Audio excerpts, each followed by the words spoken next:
good evening, ladies and gentlemen.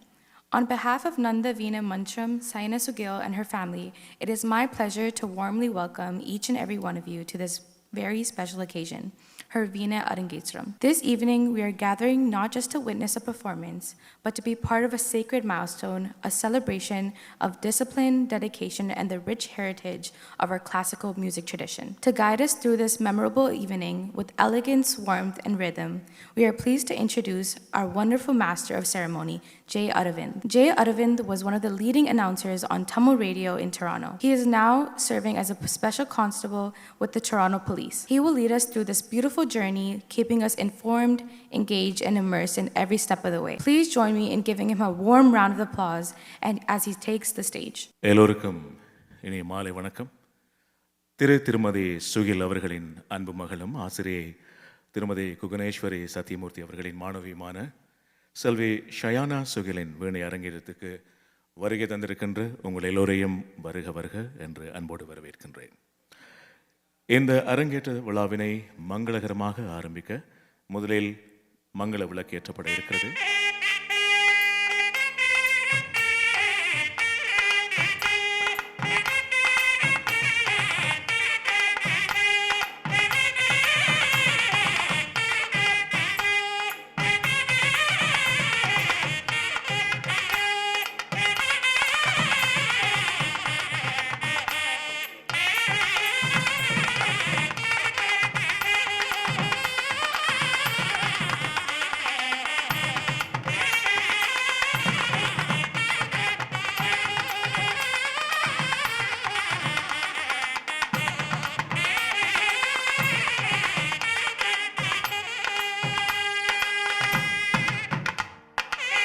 கனடிய தேசிய கீதம் தமிழ் தாய் வாழ்த்து இடம்பெற இருக்கிறது.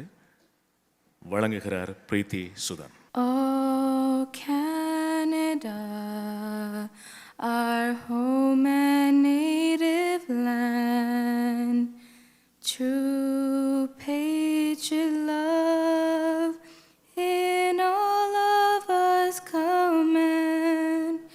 With glowing hearts we see thee right, the true north strong and free. From far and wide, oh Canada, we stand on guard for thee. God keep our land glorious and free. Oh Canada, we stand on guard for thee. Oh Canada, we stand on guard for thee. வாழ்க நிரந்தரம் வாழ்க தமிழ் மொழி வாலிய வாலியாவே வானமலர்ந்ததனை துமலர்ந்திடும் வன்மொழி வாலியாவே ஏற்கடல் வைப்பினும் தன்மனும் வீசி இசை கொண்ட வாலியாவே எங்கள் தமிழ் மொழி என்றென்றும் வாலியாவே சூழ்களே நீங்க தமிழ் மொழியோங்க தொழன்க வையமே தொல்லை வினை தரு தொல்லை அன்று சுதர்க தமிழ்நாடே வாழ்க தமிழ் மொழி வாழ்க தமிழ் மொழி வாழ்க தமிழ் மொழியே வானமர்ந்ததனை துமர்ந்து வளர்மொழி வாலியாவே தமிழ் மொழி வாலியாவே தமிழ் மொழி வாலியாவே. We also want to acknowledge the land we are standing on today, as it is the traditional territory of many nations, including the Mississaugas of the Credit, the Anishinaabe, and the Chippewa, the Haudenosaunee, and the Wendat peoples, and is now home to many diverse First Nations, Inuit, and Métis people. We also acknowledge that Toronto is covered by Treaty 13, signed with the Mississaugas of the Credit and the Williams Treaties, signed with multiple Mississaugas and Chippewa bands. எல்லோருக்கும் இனிய மாலை வணக்கம். இன்று இம்மண்டபம் மங்கள நாதஸ்வரத்தின் முன்னுரை போல வீணையின் இனிய மணிமொழிகளை வரவேற்க துடிக்கிறது. வீணை அமரர் உலகின் பரிசாகும். இது சங்ககால புலவர்கள் கீதமிட கையில் தாங்கிய கருவி. நாரதர் விரல்களில் வானமே நெகிழ்ந்த கருவி. சரஸ்வதியின் கையில் சதா வேரூன்றிய கருவி. இன்று நாம் காணப்போவது திருமதி சுகில் அவர்களின் அன்பு மகள் ஷயானா சுகிலின் முதல் மேடை பயணம். அரங்கேற்றம் என்ற இசை மாமலையின் உச்சி அவர் பல வருடங்கள் உழைத்து அடைந்த வெற்றி கொடி. அவள் விரல்கள் வீணை தந்தையில் உலாவும் பொழுது சரிகில் மழை துளி விழும் சத்தம் போல நெஞ்சை வருடும். சில வேளை சிங்காதிபதியின் குரல் போல வலிமையாய் இடிக்கும். இது இனிமையும் வீரமும் கலந்த சங்கமம் என்று. மதிப்புக்கு உரிய விருந்தினர்கள், கலை அன்பர்கள், உறவினர்கள், இந்த இசை விழா உங்கள் வருகையால் தெய்வீகமாகிறது. ஆகவே அனைவரையும் இன்றைய மங்கள நிகழ்விற்கு மனமாற வரவேற்கின்றேன். இசை யாவும் ஒருமைப்பாட்டில் கட்டும் பாலம், வீணை அதன் பொற்கம்பி. இன்று அந்த பாலத்தில் நம்மையெல்லாம் அழைத்துச் செல்லட்டும் இந்த அரங்கேற்றம். இந்த வீணை அரங்கேற்றத்தின் ஆசிரியை இசை கலைமணி சங்கீத கலா வித்தகர் Guganeshwari Satyamurthy. Let me introduce her to you. Mrs. Guganeshwari Satyamurthy started her musical journey at Rasika Ranjana Sabha, Jaffna, Sri Lanka. She studied vocal music until grade 4 under both Murthy Iyer and Vishwanatha Iyer. She then started learning the Veena under Ms. Vijayalakshmi Shanmuganathan before continuing her Veena lessons under Mr. R. Mugampillai. This culminated in her completing her 4-year diploma program in Veena at Ramanathan Faculty of Fine Arts in the University of Jaffna. Here she studied under Mrs. Nandini Vijayaratnam as well as Mrs. Malini Dhanabalasingham. She received the title of Isai Kalaimani. She also earned her teaching credentials from the North Ceylon Musical Society and received the title of Sankita Kalavitakar. She started her career as a music teacher in Pungududevu Sri Shanmuganathan Vidyalayam. She then taught at Colombo Damatakoda Vipulananda Mahavidyalayam. At the same time, she began teaching the Veena in Mrs. Gaurishwari Rajapan's musical school, where she taught numerous students right up to the teacher's grade. She has performed in various Veena programs in both Radio Ceylon and Rubavahini, and she has also played the Veena for several dance Arangetrams.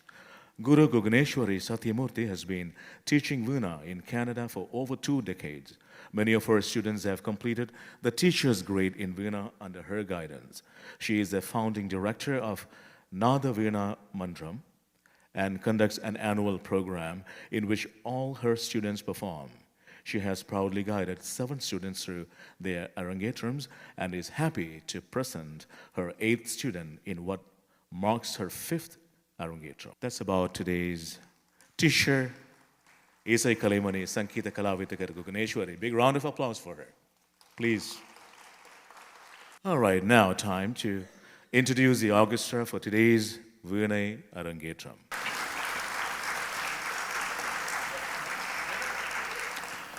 All right, I'm going to ask you to give a big round of applause as you see them. I'm going to introduce them to you.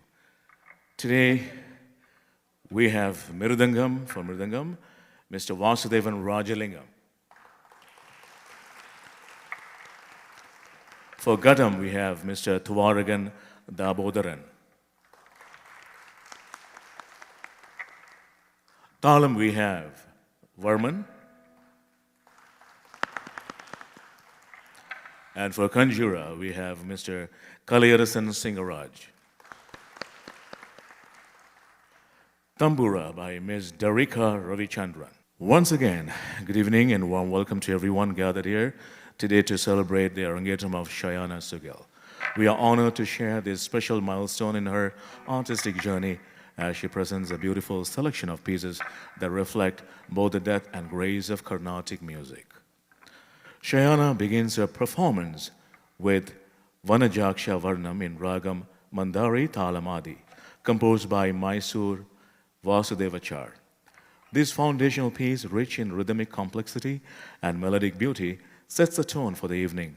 She then offers a prayer to Lord Ganesha through the Kirtanam Muladhara Murthy in Hamsadvani Aditalam by Papanazam Sivan. Seeking blessings for an auspicious performance, following this one of the five great Pancha Ratna Kritis, Endaro Mahanubhavalu in Sri Rangam Aditalam by Sri Tyagaraja Swami. Paying tribute to the greatness of true devotees and the path of heartfelt devotion.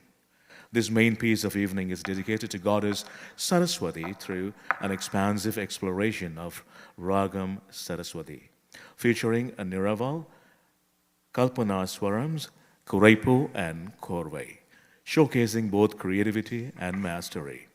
Next is the devotional Tamil song Pullankulal Kodutha Mungilhale, a tribute to Lord Krishna and a deeply personal dedication to her beloved grandparents, Amama and Tata, whose memory continues to inspire and bless her.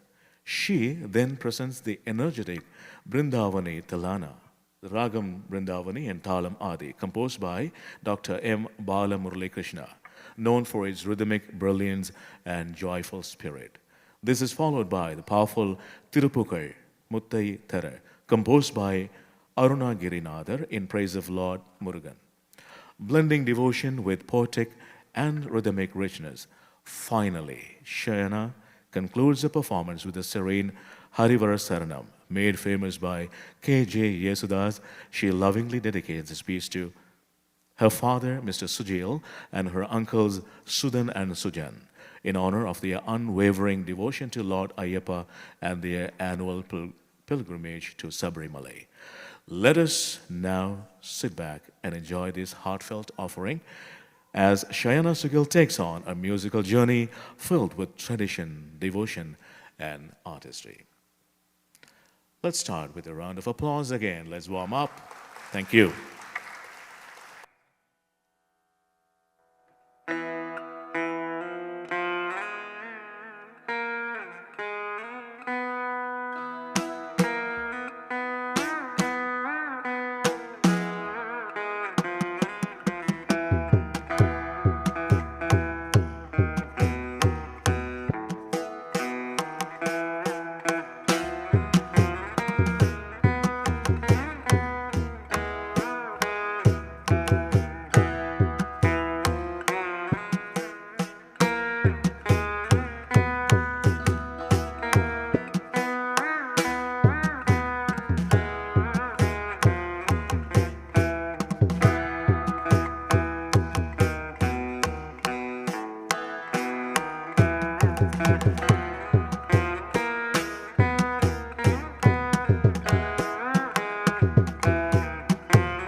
right, let's give a big round of applause again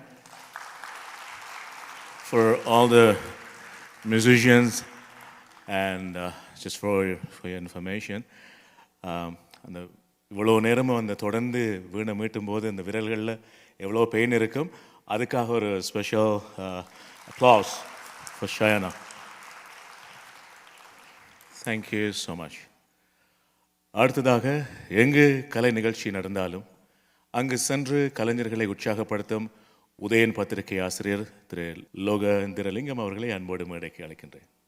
கனடிய கர்நாடக இசை கலைஞர்களுக்கு நன்கு அறிமுகமான நாத வீணா மன்றத்தினுடைய ஆசிரியை புவனேஸ்வரி சத்தியமூர்த்தி அவர்களுடைய நெறிப்படுத்தலிலே பயிற்சியிலே தன்னுடைய பிஞ்சு விரல்களால் வீணையை மீட்டி அந்த வலிகளை தாங்கிக் கொண்டு எங்கள் காதுகளுக்கு இனிமையான இசையை வழங்கி அந்த செல்விக்கு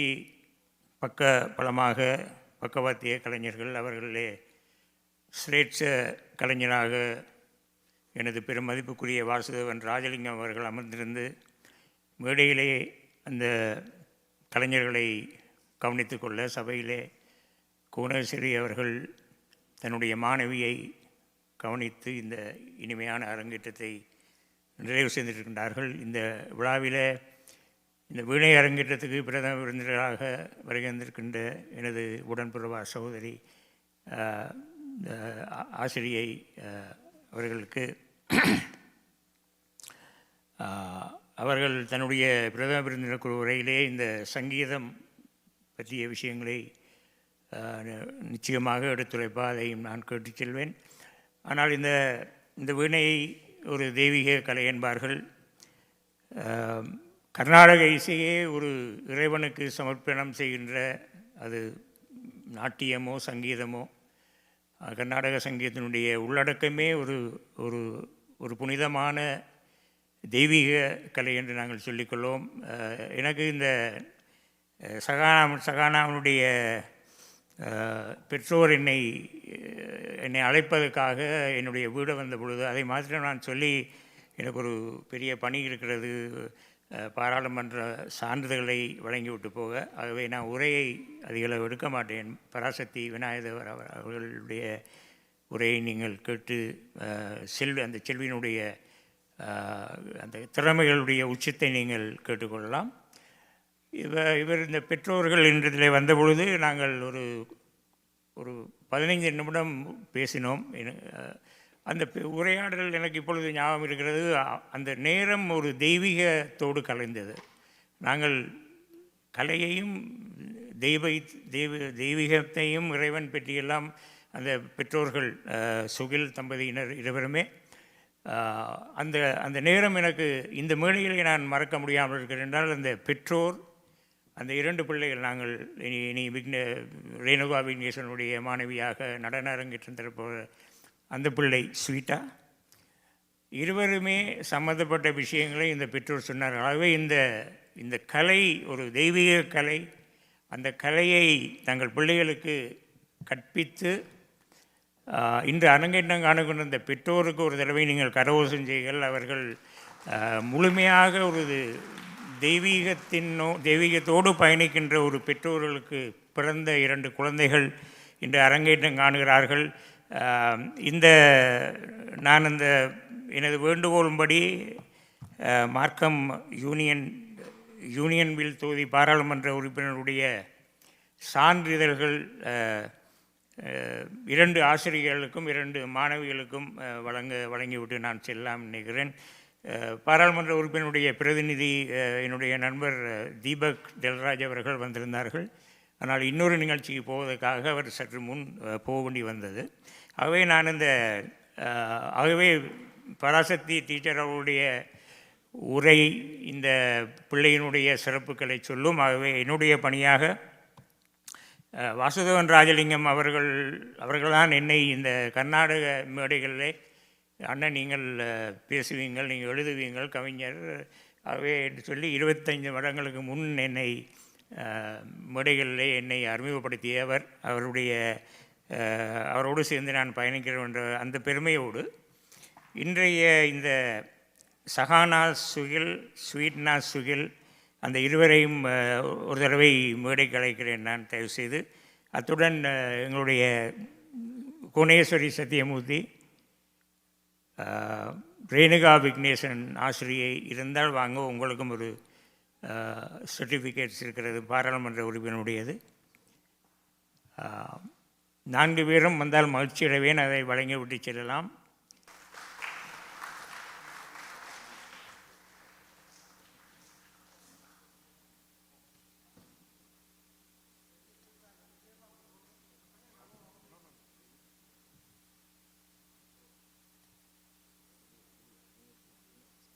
முதலாவது ஆசிரியை குணேஸ்வரி சத்தியமூர்த்தி அவர்களுக்கு நான் அவருடைய மேடைகளிலே பல மேடைகளிலே தோன்றியிருப்பேன். என்னை விட்டுட்டு ஆண்டு விழாக்கள் கூட செய்வதில்லை. பல தடவைகளை அவரை பாராட்டியிருக்கிறேன். இந்த பாராளுமன்ற உறுப்பினர் Michael member of parliament Markham Unionville அவர் திருமதி குணேஸ்வரி அவர்களுக்கு உரிய அந்த வாசகத்தை மாத்திரம் நான் வாசித்து விட்டு மற்ற சான்றிதழ்களை நான் இவர்களிடம் கழிக்கலாம். Greetings to Mrs. Guneshwari Satyamurthy. I extend my warmest greeting and sincere appreciation to Mrs. Guneshwari Satyamurthy, founder of Veena Mandram, Scarborough, and the revered Guru Shayaana Sugil. அது அந்த மாணவி disciple. Your dedication and guidance have been vital in nurturing a journey in mastering the Veena, a treasure instrument in our classical musical tradition. Through your leadership and teaching, the timeless art of the Veena continues to flourish within the community. இவ்வாறு இருக்கிறது இந்த ஆசிரியருக்குடைய சான்றிதழ்.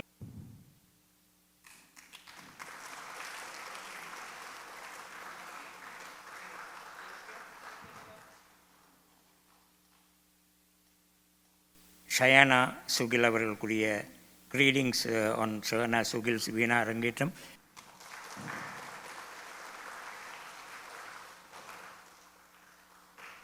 அடுத்த 2 சான்றிதழ்கள், ஒன்று ரேணுகா விக்னேஸ்வரன் அவர்களுக்கு, மற்றது நடன செல்வி. இந்த அடுத்ததாக இங்கே நடன விருந்தை அரங்கேற்றத்தை ஒரு புனிதமான பரதநாட்டியத்திலே ஒரு புனிதமான ஆரம்பத்தை தான் இந்த பரதநாட்டிய அரங்கேற்றம் குறிக்கிறது.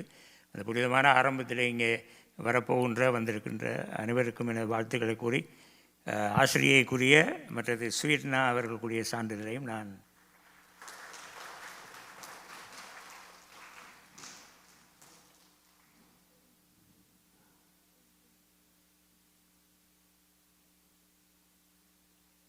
நன்றி உதயன் பத்திரிகை ஆசிரியர் லோகேந்திரலிங்கம் அவர்களே. Our chief guest for today's Veena Arangetram is Sangeeta Vidwan Isai Kalaimani Srimati Parashakti Vinayaka Devaraja. Srimati Parashakti Vinayaka Devaraja is the founder and director of Shakti Sangeeta Academy, Toronto, Canada, where she teaches Carnatic music and Pannisai. She is also a distinguished examiner for International Institute of Tamil Arts, which covers Denmark, France, Germany, and Norway. She is a graduate of the Faculty of Fine Arts, Jaffna University, and a graduate of the prestigious Madras Music College, where she was conferred with the titles of Isai Kalaimani, Sangeeta Vidwan, Sangeeta Kalavitagar, and Pannisai Mamani. Before she became a lecturer at Ramanathan Academy of Fine Arts, Jaffna University. Over the 25 years history of Shakti Sangeeta Academy, she has conducted many Arangetrams for her students who have come. Now successfully they have graduated. Ladies and gentlemen, please welcome our chief guest, Sangeeta Vidwan Isai Kalaimani Tirumadi Parashakti Vinayaka Devaraja. Shayana சுகில் அவர்களின் வீணை அரங்கேற்றத்துக்கு வருகை தந்திருக்கும் சகல கலைத்துறை ஆசிரியர்களுக்கும் கலைஞர்களுக்கும் பெற்றோர்களுக்கும் மாணவர்களுக்கும் எனது முதற்கண் வணக்கத்தை தெரிவித்துக் கொண்டு அடுத்து எனக்கு முதல் கலையை பற்றி பேசிய எனது மதிப்புக்கும் அன்புக்கும் உரிய திரு உதயன் பத்திரிகை அதிபர் லோகேந்திரலிங்கம் அவர்களுக்கும் மிக சிறப்பாக அவர் பல மேடைகளில் பல நிகழ்வுகளில் கலந்து கொண்டு எனக்கும் வருடாவிடம் எனது ஆண்டு விழாவிலும் மிகவும் வந்து எனக்கு சிறப்பித்து எங்களது மாணவர்களை பாராட்டி போவார். அவருக்கு முதல் கண் எனது நன்றியை தெரிவித்து கொண்டு அடுத்து நாத வீணா அகாடமி அதிபர் இசைக்கலைமணி சங்கீத கலா வித்தகர் ஸ்ரீமதி குகணேஸ்வரி சத்தியமூர்த்தி அவர்களுக்கும் முதற்கண் எனது நன்றியை தெரிவித்து கொண்டு அடுத்து சயானாவின் பெற்றோர்கள் அவர்கள் என்னை இங்கு சிறப்பு விருந்தினராக அழைத்தமைக்கு சயானாவின் பெற்றோர்களுக்கும் மற்றும் எல்லோருக்கும் எனது வணக்கத்தை முதற்கண் தெரிவித்து கொண்டு அடுத்து மேடையில் வீற்றிருந்த மிருதங்க ஞானவாரதி வாசுதேவன் ராஜலிங்கம் அவர்களுக்கும் அவர்களுடைய மாணவர்களுக்கும் தம்புரா மீட்டிய மாணவிக்கும் மிகவும் எனது நன்றியை தெரிவித்து கொண்டு இங்கே சானா மிகவும் சிறப்பாக துன்பம் நிற்கையில் நீ யாழெடுத்து இன்பம் சேர்க்க மாட்டாயா என்று அவர் மிகவும் எங்களுக்கு ஒரு இன்பமான ஒரு இசையை வீணையில் அளித்தமைக்கு முதற்கண் நீங்கள் எல்லோரும் அவருக்கு எனது பாராட்டுக்களை தெரிவித்து கொண்டு மிக அழகாக அவர் இன்று 2 அரங்கேற்றங்கள். முதல் நான் சானாவை பற்றி கூற வேண்டும். சானா ஒரு கலைக்குரிய பண்பாடு அடக்கம் எந்த ஒரு இடத்தில் அன்றும் கண்டேன். உடனே எந்த இடம் பொருள் பார்க்கவில்லை. அவவும் அவது தங்கையும் உடனே எங்களது காலில் விழுந்து நமஸ்கரித்து விட்டார்கள். ஒரு பொது இடத்தில் ஐயப்பன் கோயில் அவர் பக்தர், அங்கு கண்டாலும் நிச்சயமாக ஒரு குரு பக்தி இருக்கத்தான் வேண்டும். ஆனால் அவருடைய இதில் பெற்றோர்களின் வளர்ப்பாகவும் இருக்கலாம்.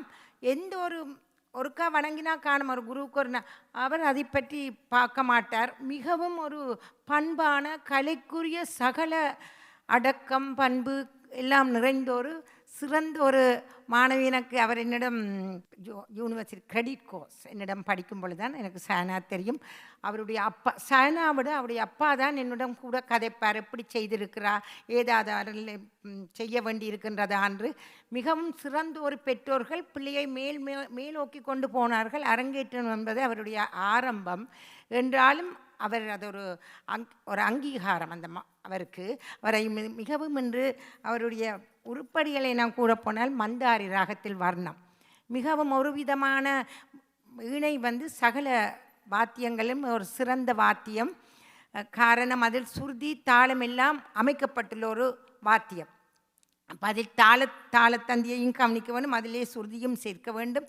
மிகவும் ஒரு கடினமான ஒரு வாத்தியம். இன்று அவர் மந்தாரி வர்ணத்தை மிகவும் சிறப்பாக 2 காலம் எடுத்து சரணத்திலிருந்து ஒரு காலத்தில் மாற்றி எந்த ஒரு தாளமோ சுருதியோ விசகாமல் அதை அழகாக அவருடைய குருவைத்தான் நாம் இதில் பாராட்ட வேண்டும். மிகவும் சிறப்பாக அவருக்கு அந்த வர்ணத்தை எடுத்து அடுத்து மூலாதார மூத்தே கம்சத்தனி ராகத்தில் ஒரு சொற்ப ராகம் வாசித்து அந்த விநாயகர் ஸ்துதியை அழகாக வாசித்து எந்தரோமோ மகானுபாவு ஸ்ரீராகம் பஞ்சரத்தினம் மிக அழகாக மிருதங்கத்தில் சுரமும் கடம் கஞ்சிராவில் சாகித்யத்தையும் அவர்கள் ஆசிரியர் நல்ல அழகாக அதை பிரித்து நல்ல சிறப்பாக. காரணம் வீணை என்பது ரொம்ப கடினம், தாளத்தை கவனிக்குவன் மங்கள சுருதி தந்திகள் விலகிவிட்டிடும். அப்போ எல்லாத்தையும் அவர் நன்றாக வாசித்தா நான் முகத்தில் சிரிப்பு தெரியவில்லை. சானா சிரிக்கிற ஒரு மாணவி பயந்து கொண்டிருந்த அவருடைய அம்மா சிரியுங்கொண்டா டீச்சரும் பார்த்து கொண்டா அது ரொம்ப கடினம். ஒரு அரங்கேற்றம்ன்றது அவள் மனதில் நிரம்ப பயங்கள் காணப்படும். ஆனாலும் முதல் அவருடைய அரங்கேற்றமாக தெரியவில்லை. எல்லா உருப்படிகளையும் அடுத்து சரஸ்வதி ராகத்தில் சரஸ்வதி தயநிதி கதி சரஸ்வதி ராகத்தில் அமைந்த சரஸ்வதியை கையில் வீணியை வைத்திருக்கிற உருப்படியை மிக அழகாக அவர் ராகம் சரஸ்வதி ராகம் ரொம்ப கடினம். அவர் அழகாக அந்த ராகத்தை கற்பித்து அதுக்கு நிரவல் பண்ணி அதுக்கு சுரம் படித்து அதில் சுர குறைப்பி வைத்து மிக மிக சிறப்பாக வடிவ வாச்சிகள் சானா ரொம்ப அழகாக இருந்த அந்த உருப்படி. என்ன நீங்கள் எடுத்த உருப்படி வீணையோடு சரஸ்வதியின் கையில் இருக்க வீணையை சரஸ்வதி ராகத்தில் சரஸ்வதி உருப்படியை மிக சிறப்பாக வாசித்தீர்கள். அடுத்து புல்லாங்குழல் கொடுத்தவங்களே ரொம்ப எல்லோருக்கும் விருப்பமான ஒரு பாடல், அதையும் மிக சிறப்பாக வாசித்து ஒரு ஒரு மனத்தியாலத்தில் நீங்கள் என்னென்ன செய்ய வேண்டுமோ வீணையில் அவ்வளத்தையும் உங்களது ஆசிரியர், அவருக்குத்தான் எப்பவும் ஆசிரியரின் வழியில் எந்த ஒரு மாணவி குருவின் வழியில் செல்கிறாரோ அவருக்கு பின் அவர் பல யூனிவர்சிட்டியில் படித்து கொண்டிருக்கிறார். அவர் அந்த படிப்புடன் இங்கே இதையும் மேற்கொண்டு இது அவருடைய ஆரம்பம்.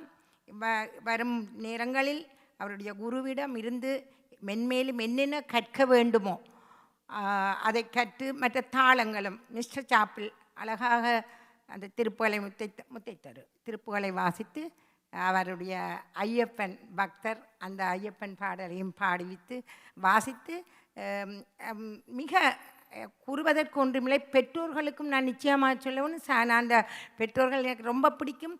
அவர் ஒவ்வொரு வருடம் வீணை கிளாஸ் முடித்தவுடன் கேட்பா டீச்சர் சானா அந்த தியரி அந்த என்னோட கிரெடிட் கோர்ஸ் படிக்கும்போது எப்படி செய்திருக்கிறா, எப்படி அவளை என்ன தேவை, அவளுக்கு என்ன படிக்க வேணும்.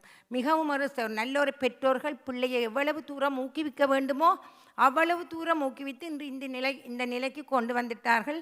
இந்த ஆசிரியர்களான எங்களுக்கு தெரியும் பெற்றோர்கள் எவ்வளவு கஷ்டப்படுகிறார்கள் என்ற அந்த மாணவியை ஊக்குவித்து மாணவி விருப்பமில்லாவிட்டாலும் அதை முடித்து விட வேணும். அந்த கலையை அவர்களுக்கு ஊக்குவித்து ஒரு ஒரு தரத்துக்கு கொண்டு வந்தால் அவர்கள் நாளைக்கு அவர்களுடைய வருங்காலம் அவர்களுடைய கையில்தான் கலை இருக்கின்றது. அவர்களுக்கு எப்பொழுதும் நாங்கள் எவ்வளவு தூரம் ஊக்குவிக்கிறோமோ அவ்வளவு தூரம் அவர்களுடைய பெற்றோர்களும் சரி ஆசிரியர்களும் சரி அவர்களுக்கு நாங்கள் ஊக்குவிக்க வேண்டும். இன்று மிகவும் சிறப்பான ஒரு வீணா கானத்தை ஒரு இசை கச்சேரி என்று தான் கூற வேண்டும். சானா மிக சிறப்பாக அவருடைய ஆசிரியருக்கும் பக்கவாத்திய கலைஞர்களுக்கும் சானாக்கும் எனது வாழ்த்துகள். மேன்மேலும் பல மேடைகள் கண்டு உங்களோட குருவின் அனுக்கிரகத்துடன் பல இசை நிகழ்வுகள் இது உங்களது ஆரம்பம் செய்ய வேண்டும் என்று வாழ்த்தி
Ellarukkum vanakkam.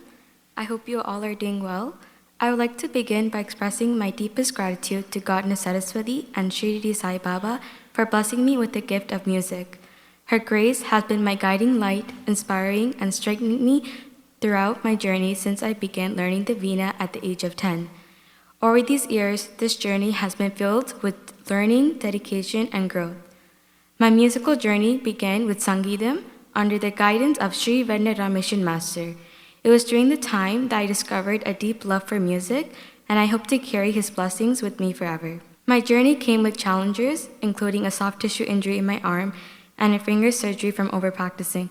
Despite the physical pain and weeks of rest, the encouragement and support from my parents and Guru helped me stay determined and move forward. I am internally grateful for Srimati Kukaneshri Satyamurthy, my Guru, for being my greatest mentor and a second mother to me. Her gentle call reminding me to walk carefully in the snow, her home-cooked food offered with love, and her visit to care for me during my injury are just a few of the many ways she has touched my heart. Without her unwavering support, I could have not become the Veena player I am today or reached this milestone. Thank you so much, teacher.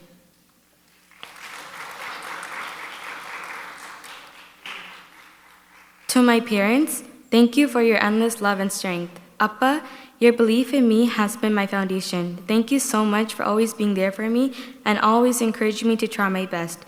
I really appreciate that you take time off from work to drop me off at rehearsals and to support me. Thank you so much, Amma. Amma, your kindness and calm guidance have taught me resilience. You always gave me encouraging words during this journey. Thank you for always caring about me and always make sure I ate food and stayed healthy. And my sister Sweetna, sharing this Arangetram journey with you has been truly special. Thank you for putting talam for me without hesitation, gently guiding me when I go off beat, and always standing by my side. I wish you all the best. I know you'll do amazing. Even though Amma and Tata are no longer with us, I hope they are happy of what we've accomplished. To Appama and Tata, thank you for always listening with love and cheering me on. Your support has meant the world to me. To my incredible orchestra, Vasu Master, thank you for guiding me through Kuraipu and Korve, for helping me during my struggles with Talam. I really appreciate all your help, Vasu Master. Kaliyarasan Anna, thank you for your rhythm on the Kanjira, and Tuwarakan Anna for your vibrant gadam. A special thank you to Dariyaka for playing the tambura and Varmanana for putting talam for me. I'm so grateful for all your support. Thank you so much to Srimati Parasati teacher for being my chief guest. Thank you so much, teacher. To Umanti and Sivagandham uncle, your constant kindness and support has lifted me. To Aranyaka and uncle, thank you for everything you've done. To Kirija, thank you for always being there. And to your brother for putting talam for me during classes. To my uncles and aunts, Sujan Pariyapa's family, Sudhan Pariyapa's family, Nandan Pariyapa's family, and to Preeti for singing O Kannada and Tamil Thai Valtu, thank you for all your help and love during my Arangetram journey. To Appamma and Tata, thank you for always checking in and caring for me. And to Ammamma and Tata, though you are no longer here, I carry your blessings in my heart, and I hope I've made you happy today. To Dariyaka and Vishaha Nanna, thank you for all your help and supporting me in so many ways. Your help made such a big difference. To my cousins who travel from France, Nirajanna, Anuaka, Jayan, and Leah from France, thank you for making the long journey. Nirajanna, I'm especially grateful for all your help. Axiaka from France, you have always been my greatest supporter, and your beautiful welcome board and heartful encouragement meant everything. Thank you also to Sujata and Ravi Mama from Sri Lanka, and to my cousins Laksha and Ladika from Germany, and Sindas Mama and Nirjaka's family from France. You all being here means so much to me. To Kandan Uncle from Kandane Digital Studios, thank you for the incredible photos and for staying up late making my invitations, frames, and books look nice. Thank you to Anile Express for the videography. To Rajini Auntie from Simple Beauty, your care and attention while doing my makeup meant the world. A big thank you to Chinese Cultural Center for this beautiful stage. To Sai Tradings and Sukha Jewelry for the stunning jewelry. And Vivaha for the gorgeous sari. Thank you. Thank you also to Raja Rani. To Aravind Uncle, thank you for being our MC tonight. Despite the challenges, you added warmth to the evening. Thank you to Nanda Caters and RNE Creations for the delicious food and elegant decoration. To Kaushi teacher and Renuka teacher, thank you for always supporting me and for your endless kindness. Finally, to every single person here today, thank you so much. Your love, blessings have made this day unforgettable. I cherish this moment forever. Thank you so much. Nandri Vanakkam.